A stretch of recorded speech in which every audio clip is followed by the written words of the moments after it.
Speech off. Hi guys, welcome back to my channel. So I'm going to do my second reading update. I am doing it a little bit later than usual, partly because I'm late. Oh good grief, we're doing fireworks. This is June 16th, 17th. We're 2 weeks out from the 4th of July. This isn't funny. I have asthma, people. Stop torturing me with fireworks. Anyway, let's just get to this before I die. Yeah, I am late because I had a full weekend, and I also wanted to finish a series before I talked about the books I read, because I wanted to finish the series. So, yeah. Okay, so let's just get started. I'm going to group them kind of the way I did before because I read different series. So we shall start. Okay. So first one is just your regular typical book. It's called The Last House on the Street by Diane Chamberlain. Krista from Books and Jams is going to read this book this month. And I'd had it on my TBR forever, and so I finally read it. So, yeah, I gave it 4 stars. When Kayla Carter's husband dies in an accident while building their dream house, she knows she has to stay strong for their 4-year-old daughter. But the trophy home in Shadow Ridge Estates, a new development in sleepy Round Hill, North Carolina, will always hold tragic memories. But when she is confronted by an odd older woman telling her not to move in, she almost agrees. It's clear this woman has some kind of connection to this area, and a connection to Kayla herself. Kayla's elderly new neighbor, Ellie Hockley, is more welcoming, but it's clear she too has secrets that stretch back almost 50 years. Is Ellie on a quest to right the wrongs of the past? And does The House at the End of the Street hold the key? Told in dual time periods, is a novel of shocking prejudice and violence, forbidden love, the search for justice, and the tangled binds of 2 families. Essentially, yeah, that's pretty much it. I mean, we learn about Ellie's past as this new family is moving into this house. And kind of why it's got sort of bad memories associated with it.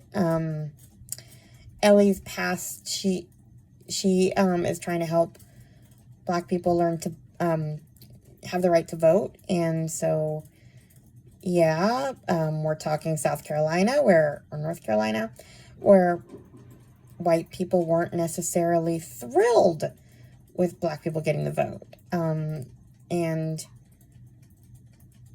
yeah, there's a lot of violence in this book, but it was definitely a good read. I wouldn't say it's one of my favorite of Diane Chamberlain's books, but it was definitely worth the read. So, yeah, there's that one. Then I read The Mothers by Genevieve Gannon. I gave this one 3 stars. I actually found this one last year in an Audible sale, or is it? Yeah, an Audible sale. And then Chloe from Always Booked brought it up in a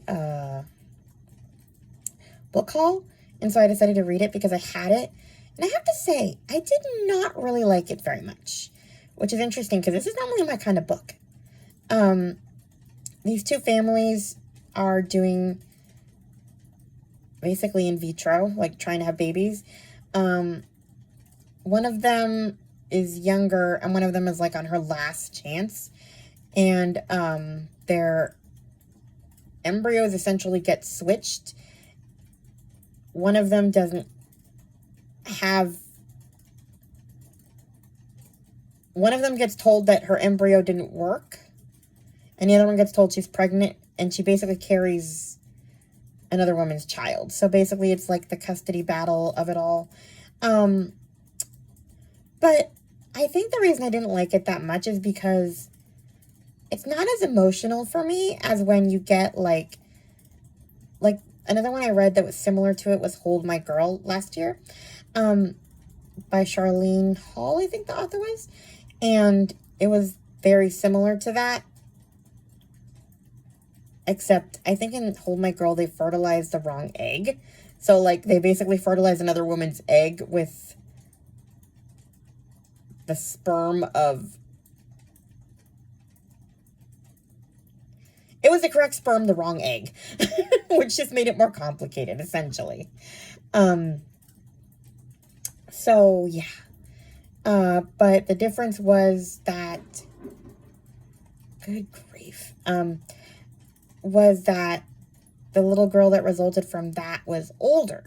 So it was very different than this one, where literally it's almost maddening, this particular book, The Mothers, because, well, it's hard to say too much without spoiling it, but essentially this isn't someone who's surprised when this baby's born, unlike the other stories. So you're almost angry at her. Because, like, it's immediately obvious that this baby isn't theirs. And you'll see. It's just, it made me pretty mad. Also, we don't really see the baby until, like, toward the end. It's their whole journey to get pregnant. And there's a cheating husband in this book, too, and it's... Ugh. I hated it. Well, I was compelled enough to read it through, which is why I gave it 3 stars. Like, I had to see how it ended, but I didn't like it. So, yeah. There's that one. Then I read All Her Fault by Andrea Mara. I heard about this one from the Currently Reading podcast. I gave it 5 stars. This is wild. One missing boy. Marissa Irving arrives at 14 Tudor Grove, expecting to pick up her young son Milo from his first playdate with a boy at his new school.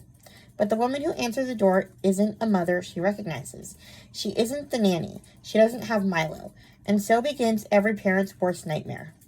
4 guilty women. As news of the disappearance filters through the quiet Dublin suburb, and an unexpected suspect is named, whispers start to spread about the women most closely connected to the shocking event, because only one of them may have taken Milo, but they could all be blamed. In a community full of secrets, who really was at fault? So this book was wild. I really should not say any more than this, but, like, you do hear from different people's points of views in the community, and the twists and turns this book takes are wild. So yeah, there is some swearing in this one, but I don't know. I didn't think it was too much. Certain books have too much for me, but not this one. So yeah. Then I read Salt to the Sea by Ruta Sepetys. I've been hearing about this one for years. I think the first one to bring it up to me was Ashley from the Bookish Realm. She raved about this one after she read it. I remember years ago. And then I started hearing about it everywhere. Most recently from, I'm sorry, I cannot remember your name. This House of Walls. She's a new booktuber I subscribe to. And Alma's Book Journey. Alma read it already.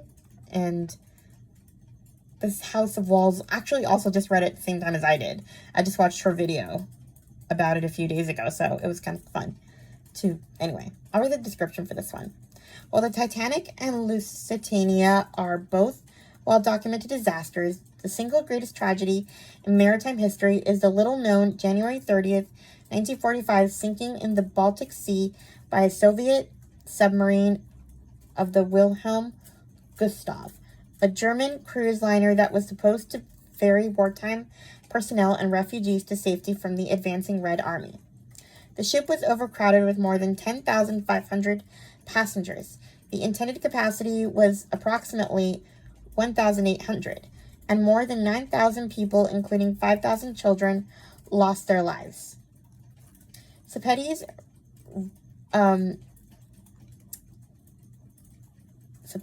writer crafts 4 fictionalized but historically accurate voices to convey the real-time tragedy.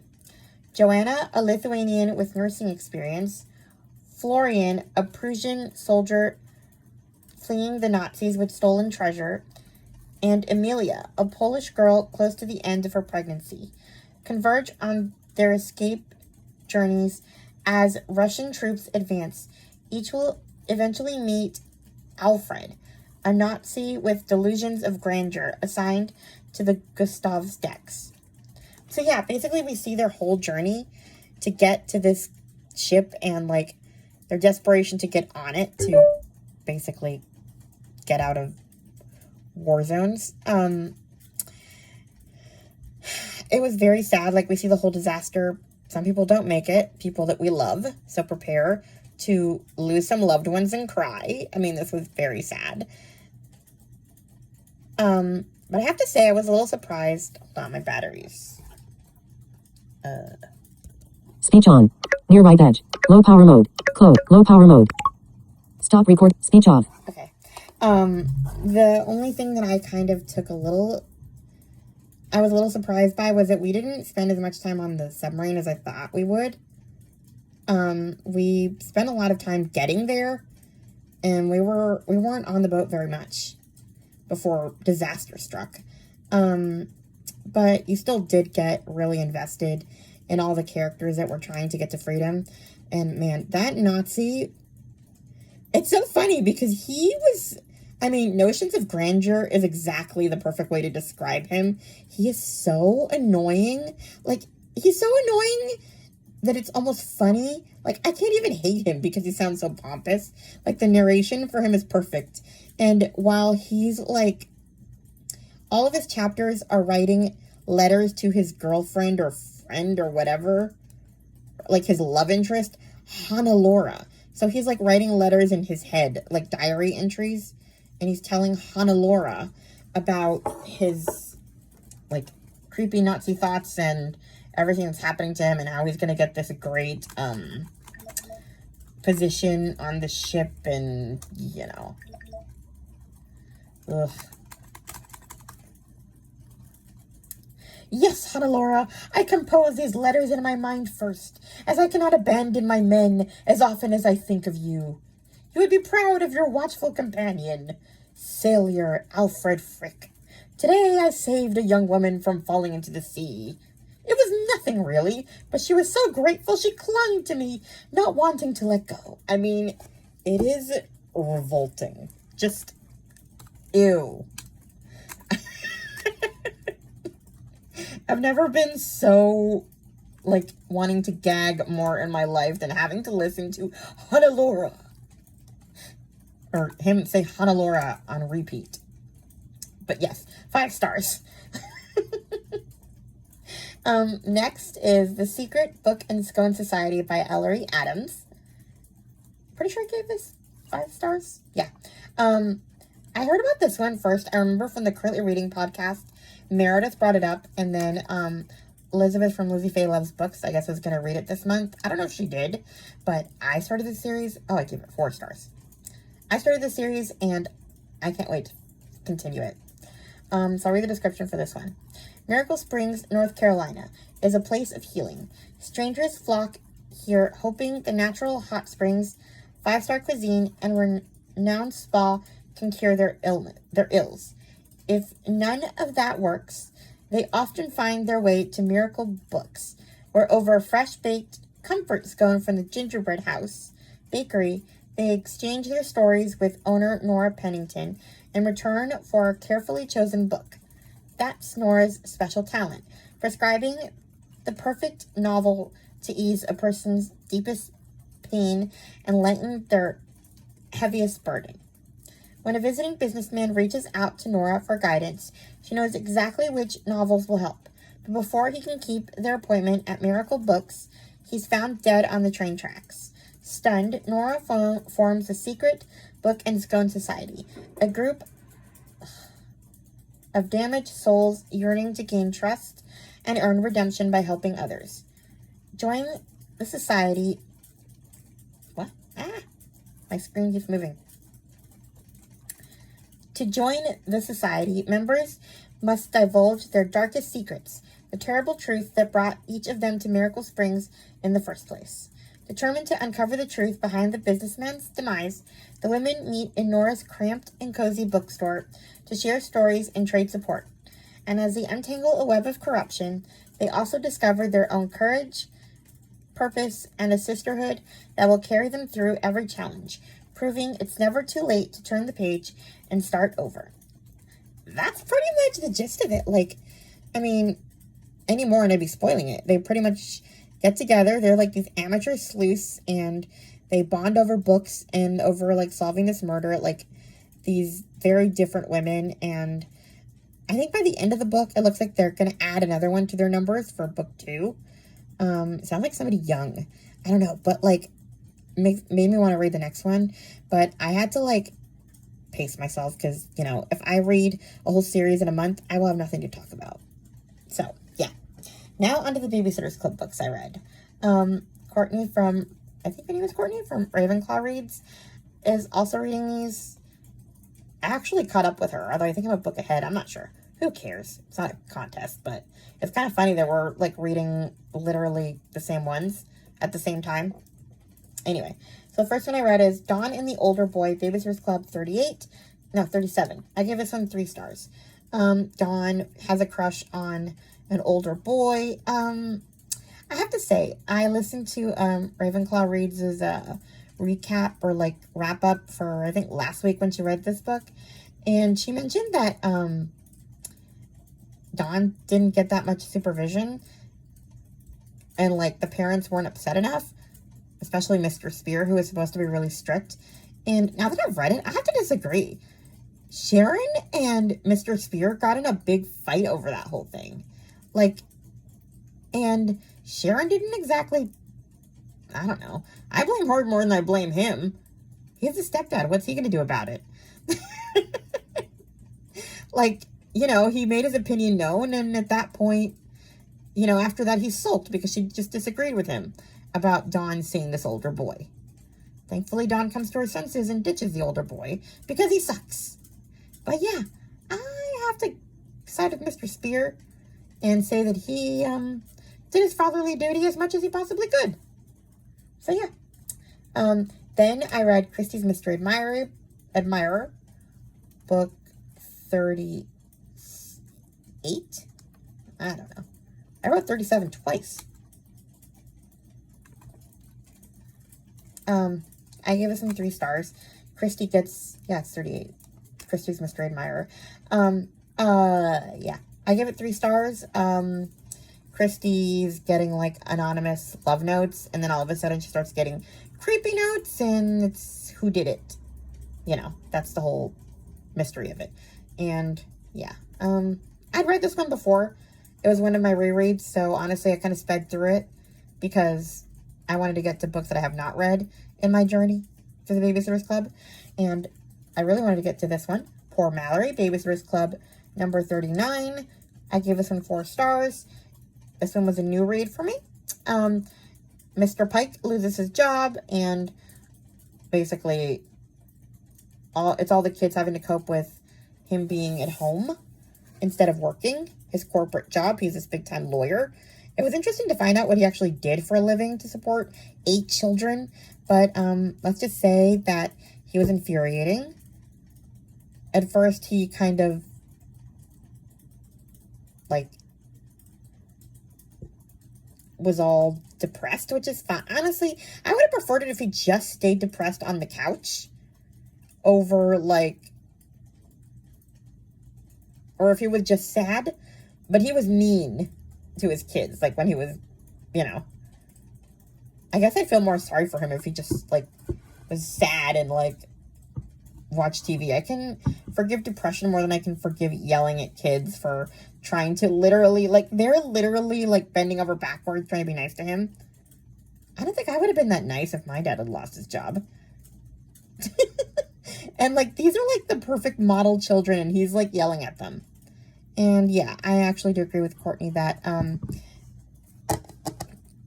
Mallory worried way too much about her younger siblings in this book, especially Claire. Like, oof, it's bad. But as I said in a comment on her video, honestly, these are all parentified children. Like, completely parentified children. All of them who have younger siblings. The parents, I mean, they're literally a club for babysitting. So these parents feel perfectly comfortable leaving their young children with them, including their siblings. So, you know, you're not, to be fair, you're not really going to see the parents parenting so much, because you want to see the babysitters babysitting, if that makes sense. But still, it was still pretty infuriating. Anyway, then I read California Girls, Babysitters Club, Super Special, number 5, 3 stars. Honestly, I was bored. They go to California. Claudia wins lottery tickets. I'm also with Courtney when she said that she can't picture Claudia's parents just forking over money for Claudia and her friends to get lottery tickets. But okay, let's believe that. Also, the other thing I noticed in this book was that Mary Ann is terrified of this babysitting charge that she has. The little girl has asthma, and she keeps thinking that she's going to have an asthma attack, and she finally does. But, like, why is Mary Ann so freaked out? She babysits Logan's brother, Hunter, and he has asthma and, like, major allergies. So why is this kid terrifying her? I'd say Hunter's way worse. So, comment, please, if anybody's read this book. But, yeah. Then I read Claudia and the Middle School Mystery, Babysitters Club, book 40. I also never read this one, and it was good. Claudia works really hard to take a math test. She's terrible in, like, just school in general. So she has to work really hard, and she gets a good grade, and somebody copies off her test. But the teacher, because Claudia's terrible in school, just assumes that she's the copier. And it's a whole thing of Claudia having to prove that she didn't do it. And honestly, I actually really got the warm fuzzies with this one. I don't normally have my heart grow 2 sizes for Janine, but Janine rocked in this book. This is the first book I actually liked her. She's usually infuriating. Anyway, then I started the Fudge series, just for kicks. I bought them on the Audible sale. I'll talk about that more in another video. But Tales of a Fourth Grade Nothing by Judy Blume. 5 stars for old time's sake. I'm not going to talk about these very much because I want to do a whole separate video just talking about the whole Fudge series in general. Because they were my favorite books as a kid. So, yeah. But it was great. It was a great reread. Then I read a couple of Babysitters Club books. Honestly, I can't wait to get to the later books because these ones are boring. Like, I remember... Maybe I'm just too old for them. I don't know. But I remember really loving these. And these particular ones, the mysteries just aren't that interesting. Maybe I'm just hitting a boring spot. And I'll get to more interesting ones later. But Treehouse Mystery. I gave both of these 2 stars. Babysitters Club, Boxcar Children, number 14. And Bicycle Mystery, Boxcar Children, number 15. Both 2 stars. Number 14, they're helping their new neighbors build a tree house. And they're trying to find a spyglass because the kid's Uncle Max and the kid's dad, like the neighbor kid's dad, are fighting over who hid the spyglass. And they both deny doing it. It's dumb. And I didn't care. And then Bicycle Mystery, they're going to ride their bikes all the way to Aunt Jane's farmhouse to visit her for one night. So, like, the big adventure is that they have to ride their bikes instead of taking the train or the car. So that one was a little bit more fun in that they, actually were out in the wild again, which is really the appeal of these books where they have to survive.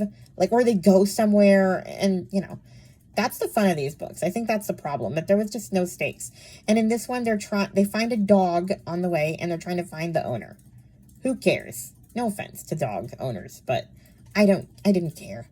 And I started to read the next one, and I just stopped because I was like, okay, I'm not enjoying this. I need a break. I'll come back to these. Honestly, I kind of want to keep going with the Babysitters Club books. I'm like on a roll, and I'm really enjoying them, but, I have to read other things too. But I might give Boxcar Children a little rest for right now because I'm bored. Then this is why I wanted to wait until Monday, because I finished the Cedar Cove series.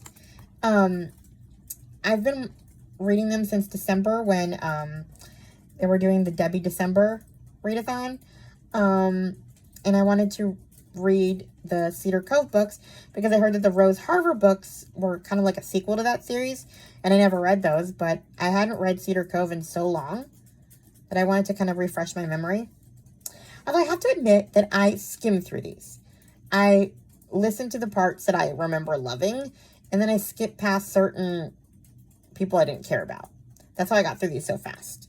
So 92 Pacific Boulevard, Cedar Cove number 9, 4 stars. 1022 Evergreen Place, I gave 4 stars as well. This one was my favorite because it's got kind of a custody battle in it. And sort of a romance that I actually like. Mary Jo and Mac the firefighter. Mary Jo has a baby in A Cedar Cove Christmas, which I read earlier in the month. And so Mac the firefighter delivers this baby, and the baby's name is Noelle because, you know, she's born on Christmas Eve. And so, yeah, they sort of, Noelle's dad sucks. Like, he's terrible. And we kind of see the little sort of custody battle and him trying to be bad, awful. And, so it's like their story. And they're also like trying to like,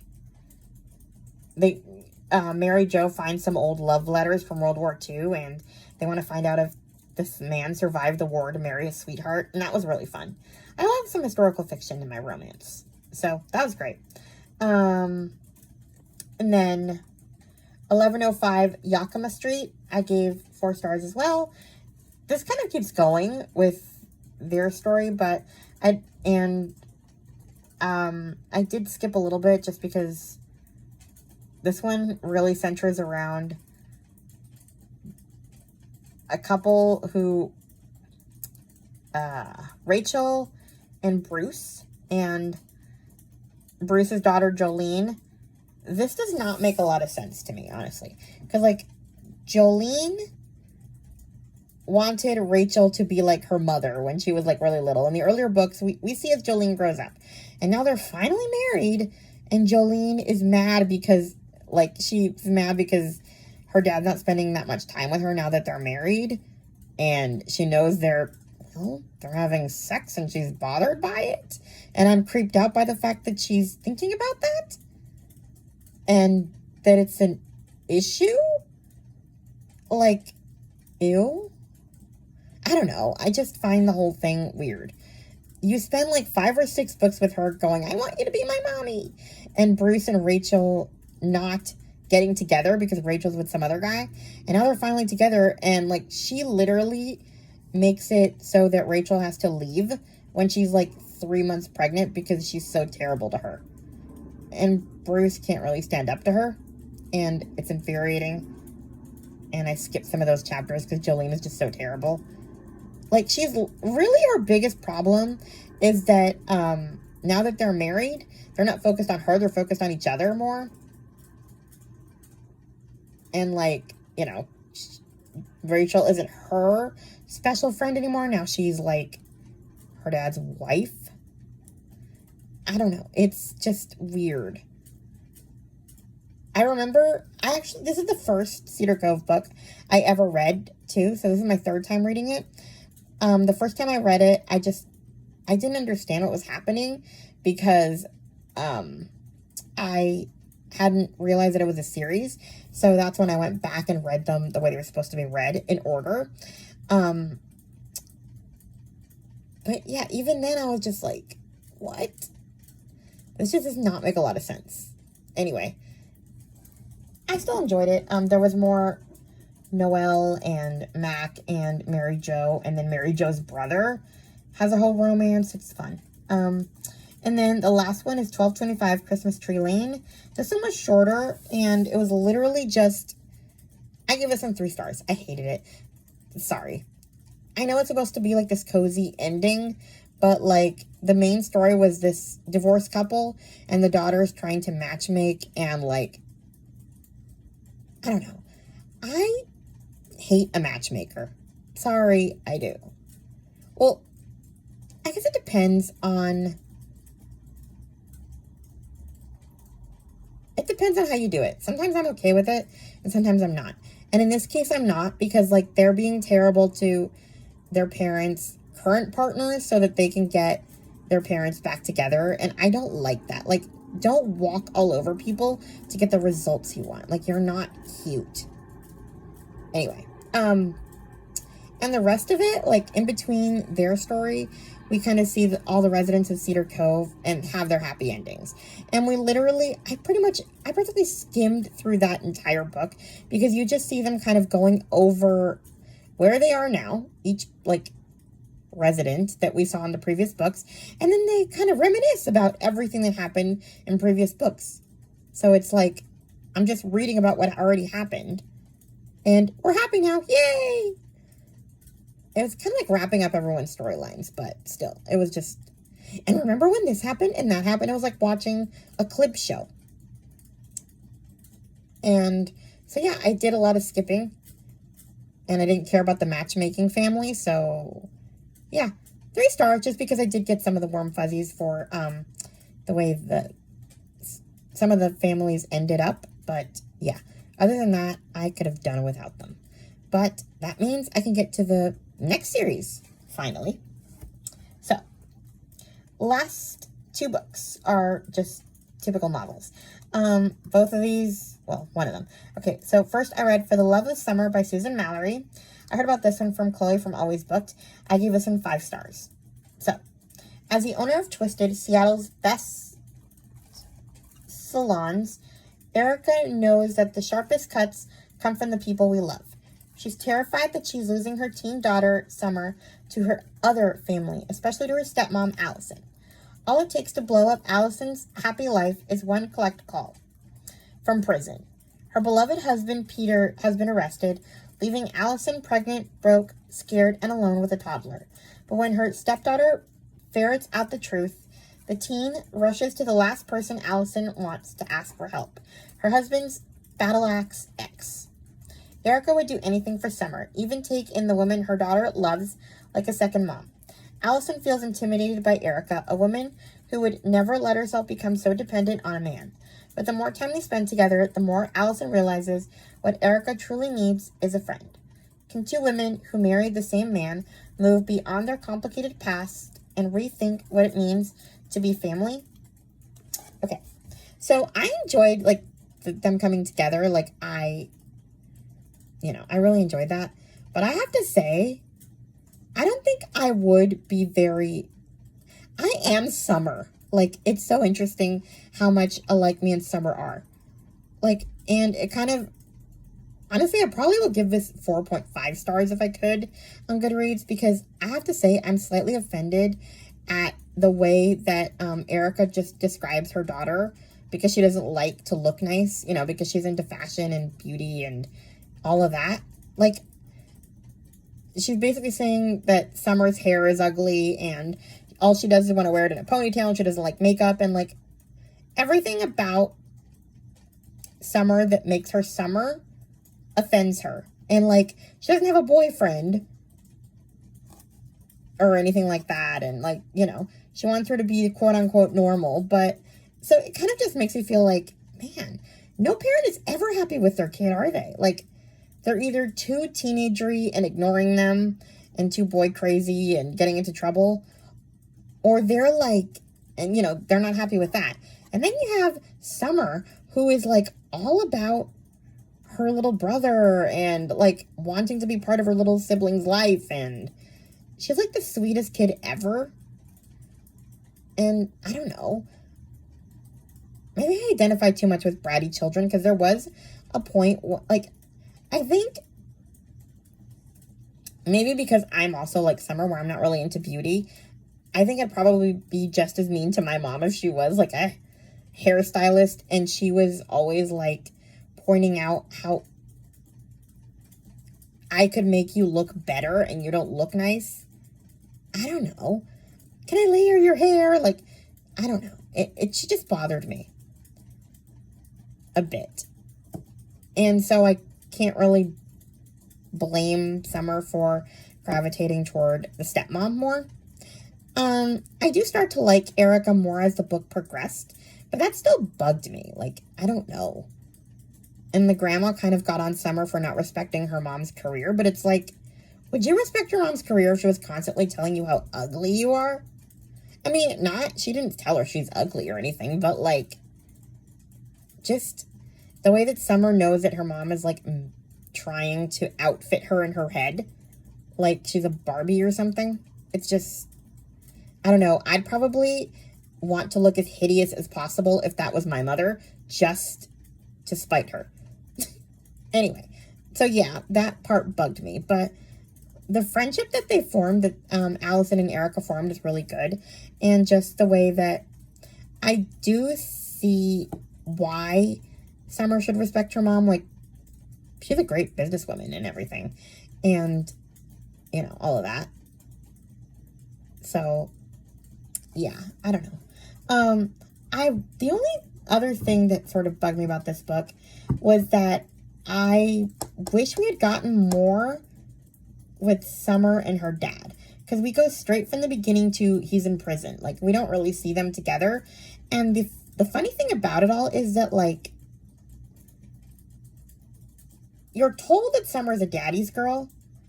Because, like, her dad basically told her that her mom's job is crap. And, you know, to not respect it. And, like, that's the narrative we go with. But I don't really agree with that. Like I said, I feel like it was more how much her mom judges her appearance rather than how much her dad criticized it, because we didn't see the dad criticize it. We're told that he did. But like I said, all we see is him in jail.